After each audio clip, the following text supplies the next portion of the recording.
IQ level बढ़ाने के लिए सोने से पहले का आधा घंटा बहुत जरूरी होता है। आप लाइफ में किसको किसको आई लव यू बोले हैं कभी भूले नहीं? कौन कौन आपको मारा है या कुछ उल्टा सीधा बोला है नहीं भूलते। प्यार मोहब्बत आपको हो ही जाता है, ये उम्र की गलती है। आईक्यू लेवल क्या होता है? देखिए आईक्यू लेवल क्या होता है, अच्छा क्वेश्चन है। आप बस इसका जवाब दे लेने दीजिए फिर पूछे आईक्यू लेवल क्या होता है। इस ब्रेन का सबसे महत्वपूर्ण हिस्सा जो होता है सेरिब्रम होता है। सेरिब्रम ही हमारी मेमोरी को कंट्रोल करके रखता है। जिसकी मेमोरी अच्छी होती है उसे पढ़ाई लिखाई की चीज़ें हर चीज़ें याद रहती हैं। तो इसको नापने का भी कोई ना कोई एक यूनिट होना चाहिए ना। जैसे हम आपको गेहूं देंगे तो तुरंत ही उसको किलो में नापिएगा, चावल देंगे तो किलो में नापिएगा, कपड़ा देंगे तो मीटर में नापिएगा, गैस देंगे तो वॉल्यूम में नापिएगा, एमएल में नापिएगा, लीटर में पानी नापिएगा। उसी तरह से हम कितना देर याद रखते हैं इसको कार्टेक्स में नापते हैं। जिसका कार्टेक्स ज्यादा उसको कहते हैं कि ससुरा बहुते इसका दिमाग तेज है, यानी इसका आईक्यू लेवल ज्यादा है। और जिसका कार्टेक्स यानी याद रखने की क्षमता कम है उसे कहते हैं कि इसका कार्टेक्स कम है, यानी आईक्यू लेवल इसका कम है। समझ में आ गया कि नहीं आ गया? किसी को दिक्कत? अब हम आपको एग्जांपल देते हैं। आपकी लाइफ में बहुत सारे टीचर आए होंगे। कुछ टीचर आपको नोट्स खोल के पढ़ाते हैं। कोनो किताब उताब नहीं है जी? हाँ, कोनो किताबें नहीं, खाता बुक वे देना है, इसी को समझा देते। देखो एक हिसाब किताब वाला किताब है। दिवाली के समय हिसाब किताब फाइनल होता है ना सबका, सैलरी उलरी का। तो कुछ टीचर को देखिएगा ना तो ऐसे एक किताब लेके रखे रहेंगे लोग और इसी में देख के पढ़ा देंगे। बाबू देखो नर्वस सिस्टम का 2 पार्ट होता है, 2 ना 3 होता है। नर्वस सिस्टम का 3 पार्ट होता है। ऐसे लोगों का मतलब ये खाता बुक रख दो भाई, इसका हिसाब दिवाली में हो जाएगा। तो ये ऐसे लोगों का इस आईक्यू लेवल कम है। लेकिन कुछ लोगों को देखेंगे आप, उनको किताब उताब से मतलब नहीं होता है। जैसे आप इलाहाबाद यूनिवर्सिटी कभी जाइए तो देखिए, या बड़े टीचर आईआईटी वगैरह जाएंगे, बहुत एकदम टीचर आते हैं आराम से, कोई नोट सोर्स कुछ नहीं, आया पढ़ा रहा है, चालू किया, एकदम मस्त इंजॉय करके चला गया। तो इनका आईक्यू लेवल ज़्यादा होता है। आईक्यू लेवल बढ़ाने के लिए हम आपको बताए भी थे, दिमागीन खाइए अच्छा रहता है। एक ही तरह की सोच मत सोचिए, अच्छा रहता है। समझ आ गया? प्यार वगैरह के चक्कर में मत रहिए, अच्छा होता है। देखिए प्यार मोहब्बत आपको हो ही जाता है, ये उम्र की गलती है। लेकिन सही क्या है कि आपके अंदर एक समझदारी रहनी चाहिए कि भाई साहब ये उम्र की गलती है तो इसे गलती भरी स्वीकार कीजिए। अपने आप को जीवन साथी बनाने की कोशिश मत करिए। बस ये एक समाज के लिए गलत है, हमारी संस्कृति के लिए नहीं है। तो आप करते हैं तो छुप के ही रहिए। एक इस लेवल के रखिए कि भाई हमारी लाइफ अलग है, तुम्हारी लाइफ अलग है, तुम टेम्पोररी आए हो, नहीं तो इसमें चल जाओगे। लेकिन अगर ये प्रेम मोहब्बत में पड़ेंगे तो हाइपोथैलेमस एक्टिव होगा, पूरा नर्वस सिस्टम को चौपट कर देगा। समझ में आ गया कि नहीं? आईक्यू लेवल क्या होता है? अब आप बताएंगे आईक्यू लेवल किसका अच्छा है, आईक्यू लेवल कैसे बढ़ाएंगे? तो याद रखिए आईक्यू लेवल बढ़ाने के लिए सोने से पहले का आधा घंटा बहुत जरूरी होता है। सोने से पहले आधे घंटे दिन भर में जितना काम किए उसको सुबह से रात तक देखते रहिए। एक बार रिवाइज मारिए कि सुबह उठे थे, ये किए थे, इसके बाद पढ़े थे, क्या क्या पढ़े थे, खान सर ये पढ़ाए थे। आप कहीं मैथ पढ़े होंगे, उसको सोचिए मैथ में क्या पढ़ाया गया था, खटाखट खटाखट। आपको सोचना ही है ना, सोचने में कितना टाइम लगता है, खटाखट। तो अगर इसको रिवाइज करते रहेंगे, गिन के 42 दिन में आपका आईक्यू लेवल तेज हो जाएगा। फिर आप कहेंगे कि सर जी हमरो बिना किताब का याद हो गया। और अगर यही खत्म हो जाएगा तो क्या कहिएगा, आपका भी आईक्यू लेवल गिर जाएगा। सपना कैसे आता है? इसे ब्रेन की वजह से आता है। थके नहीं रहेंगे ना, नींद अच्छी नहीं रहेगी तो सपना आने लगेगा, क्योंकि ब्रेन कभी रेस्ट नहीं करता है। टॉपिक भूल जाते हैं, मतलब आपके दिमाग में दूसरा टॉपिक चलता है। आप लाइफ में किसको किसको आई लव यू बोले हैं कभी भूले नहीं? कौन कौन आपको मारा है या कुछ उल्टा सीधा बोला है नहीं भूलते। रीजन क्या? आप कितनी बार किसी चीज़ को रिवाइज मारते हैं। 21 दिन के अंदर अगर आपका दिमाग कभी किसी चीज़ को रिवाइज मार दिया ना तो फिर वो भूलने नहीं देगा अगले 2 महीने तक। यानी हर 21 दिन पे उसको रिवाइज मारते रहिए, मारते रहिए, मारते रहिए। और अगर हर 7 दिन पे मारेंगे ना तो वो एकदम फिक्स हो जाएगा, एकदम फिक्स हो जाएगा।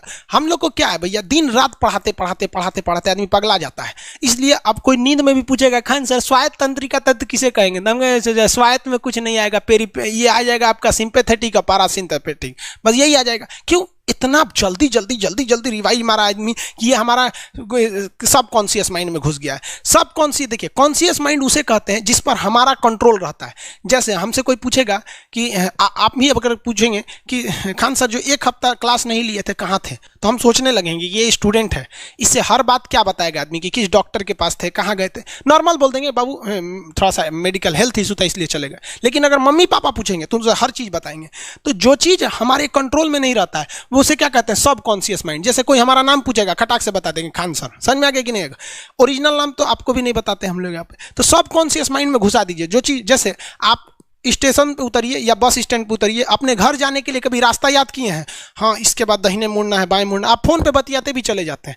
तो जब कभी किसी चीज़ को बहुत बार रिवाइज मार देते हैं तो वो चला जाता है सबकॉन्शियस माइंड में, फिर आपको याद करने की ज़रूरत नहीं है। सपना कैसे आता है? जब आपकी नींद अच्छी नहीं होती है तब।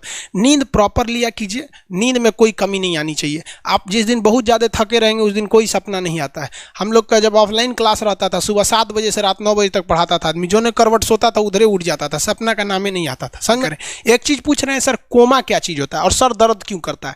जब भी आपके बॉडी में ऑक्सीजन की कमी आएगी वो चीज़ दर्द करने लगेगा। जैसे आप दौड़ेंगे तो आप सांस ज़्यादा नहीं ले पाते, ऐसे लेते हैं तो बॉडी में सांस नहीं पहुंच पाता और हाथ पैर में आपके लैक्टिक एसिड जम जाता है, जिसलिए दर्द करने लगता है। तो जब कभी भी मेहनत करने लगेंगे या फिर एक दब हो जाएगा तो ब्रेन दर्द करने लगता है। दूसरा, कोमा क्या होता है? ब्रेन हमेशा वर्किंग करते रहता है। अगर वो रेस्ट में चला गया तो उसी को कोमा कहते हैं। अब परमानेंटली रेस्ट में चला गया तो मरिए जाएंगे। बेहोशी में क्या होता है कि ब्रेन और स्पाइनल कॉर्ड का संपर्क टूट जाता है। ब्रेन और स्पाइनल कॉर्ड का संपर्क टूट जाता है तो उसी को क्या कहते हैं? बेहोश हो गया है। पानी उनी छिड़केंगे ना तो स्पाइनल कॉर्ड में उसमें संपर्क जुट जाएगा, लेकिन ब्रेन और स्पाइनल कॉर्ड काम ही नहीं कर रहे हैं तो कोमा में चले गए। कोमा को हाफ डेथ कहा जाता है, आधा मरा हुआ व्यक्ति है। जो व्यक्ति कोमा में चला जाता है ना, कोई जरूरी नहीं है कि वापस आएगा ही आएगा, लेकिन बेहोश है तो कोई दिक्कत नहीं, पानी फेंकिए मार देगा। उसको कहते हैं लोग बिहार में, लोग दांत लग गया, फीट मार दिया, पानी फेंकिए सही हो जाता है। ये क्या करता है? मोटर नर्व्स, देखिए ये ऑर्डर लेके आता है, ऑर्डर देता है। ये किससे? ब्रेन से ऑर्डर देता है। किसको? बॉडी को ये ऑर्डर देता है। और सेंसरी नर्व्स क्या होते हैं सब? ये ऑर्डर को रिसीव करते हैं सर। ये क्या करते हैं सर? सेंड। ये देखिए, जैसे मान लीजिए यहाँ कोई मच्छर काट रहा है, यहाँ क्या कर रहा है? मच्छर काट रहा है। तो सोच रहा, ब्रेन को कैसे पता चलेगा मच्छर काट रहा है? या पिछवा मच्छर काटता है तो बिना देख ले आप जान जाते हैं मच्छर काट रहा है। जैसे पढ़ रहे हैं, अचानक से ऐसे मारते हैं, देखने गए थे मच्छर है, लेकिन आप जान जाते हैं, सोच रहे मच्छरवे काट रहा है। कहीं नहीं कहते हैं कि सांप काट रहा है क्या, नहीं, क्योंकि ये सेंसरी नर्व है, ये सेंस करने का काम करता है।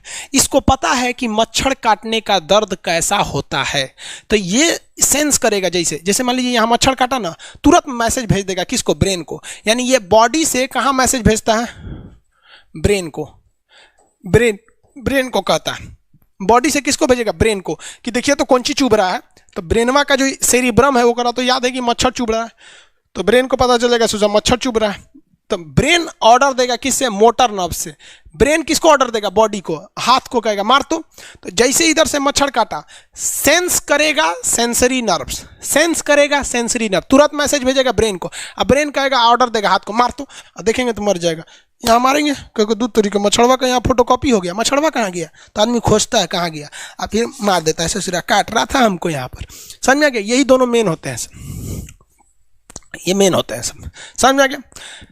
जैसे सीधी सी बात, मान लीजिए आपको कोई पीछे से ऐसे मार दिया, तुरंत सेंस ऑर्गन कहेगा, सेंस करेगा, सेंसरी क्या करेगा? सेंस करेगा, कहेगा कौन मारा है, तो ब्रेन पीछे देखेगा, कहेगा अरे यार तुम है, इधर आ। समझ गया? और वही पता चला कोनो जान पहचान का नहीं है, तुरंत ब्रेन ऑर्डर देगा किससे? मोटर नर्व से। जो हम जानते भी नहीं, एक तमाचा धो देंगे उसको, काहे मारा रे। समझ में आ गया कि नहीं आ गया? किसी को दिक्कत? तो बॉडी से ब्रेन में सेंस कराता है सेंस ऑर्गन, और ऑर्डर देता है मोटर नर्व्स। फालिज मारना सुने? किसी को फालिज मार दिया, सोच रहा वहाँ का सेंसरी नर्व से खत्म हो जाता है, सेंस से नहीं रह जाता है, तो एंगल लेके घूमता है ऐसे, कौन ची हो गई लो, बाबा के फालिज मार दे लो, मतलब वहाँ का सेंसरी नर्व्स काम करना छोड़ दिया है, सेंसरी नर्व्स काम करना छोड़ दिया। बुढ़ौती में ही बहुत होता है। अब बताइए, यहाँ पर कहीं मान लीजिए नाखून है, आप नेल कटर से काट रहे हैं, कहीं ज़्यादा बकोट लिया हचाक से, तो यहाँ का सेंसरी नर्व कहेगा रे बकलोलवा ज़्यादा काट दिया यहाँ पे, तो ये ऑर्डर देगा ए नेल कटर हटा हटा हटा। कभी देखे हैं कैसे छुरा घोंप रहे हैं और घोंपते जा रहे हैं? नहीं, जैसे घोंपेंगे तो सेंसरी सेंस करने के लिए भेज देगा कि देख बकलोलवा अपने को घोंप रहा है, तो ऑर्डर देगा ना, अपने को नहीं ना घोंपा जाता है, दूसरे को घोंप दो। समझ में आ गया? किसी को दिक्कत? ये क्या करता है? Brain to body motor nerves, brain to body motor nerve. Sense करेगा सेंसरी, किसको भेजेगा? ब्रेन को। समझ में आ गया कि नहीं? ऐसे सुना मिक्स नर्व्स हुआ, दोनों काम करता है। मिक्स नर्व्स क्या करता है? दोनों काम करता है, ले आने ले जाने दोनों का काम करता है। जब कभी भी इसमें गड़बड़ी आ जाए, इसमें गड़बड़ी आ जाए या इसमें गड़बड़ी आ जाए, तो भगवान एगो सेफ्टी के लिए दिया है, ये दोनों का काम कर देता है, इसलिए नाम है इसका मिक्स नर्व्स। ब्रेन हेमरेज होता है, ब्रेन में ना बहुत छोटी छोटी नसें होती हैं, बहुत पतली पतली नसें, वो नसें फट जाती हैं, उसी को क्या कहते हैं, हेमरेज कहते हैं। हेमरेज का मतलब होता है एक चीज़ का दूसरे चीज़ में आके टच हो जाना। तो नसें बहुत पतली होती हैं, फूल के दूसरे में टच होती हैं, जिससे रगड़ के कारण फट जाती है, तो उसी को कहते हैं ब्रेन हेमरेज, और व्यक्ति की मौत हो जाती है। ब्रेन में कैंसर हो ही नहीं पाता है, ट्यूमर होता है और व्यक्ति की मौत हो जाती है।